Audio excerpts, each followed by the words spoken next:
15واں باب۔ فرشتے آخری آفتوں کے ساتھ۔ پھر میں نے آسمان پر ایک اور بڑا اور عجیب نشان یعنی 7 فرشتے 7 پچھلی آفتوں کو لیے ہوئے دیکھے، کیونکہ ان آفتوں پر خدا کا قہر ختم ہو گیا ہے۔ پھر میں نے شیشے کا سا ایک سمندر دیکھا جس میں آگ ملی ہوئی تھی، اور جو اس حیوان اور اس کے بت اور اس کے نام کے عدد پر غالب آئے تھے،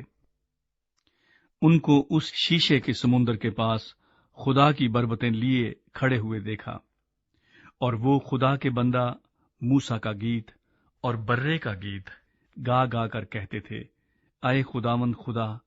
قادر مطلق، تیرے کام بڑے اور عجیب ہیں۔ اے ازلی بادشاہ، تیری راہیں راست اور درست ہیں۔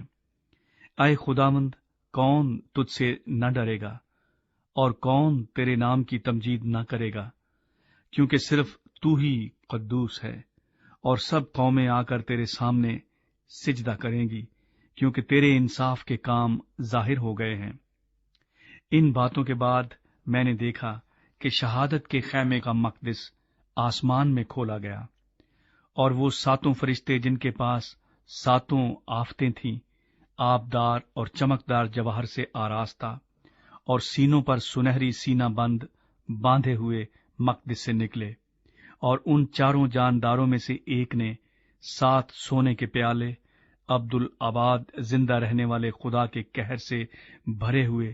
ان 7 فرشتوں کو دیے، اور خدا کے جلال اور اس کی قدرت کے سبب سے مقدس دھوئیں سے بھر گیا، اور جب تک ان 7 فرشتوں کی 7 آفتیں ختم نہ ہو چکی، کوئی اس مقدس میں داخل نہ ہو سکا۔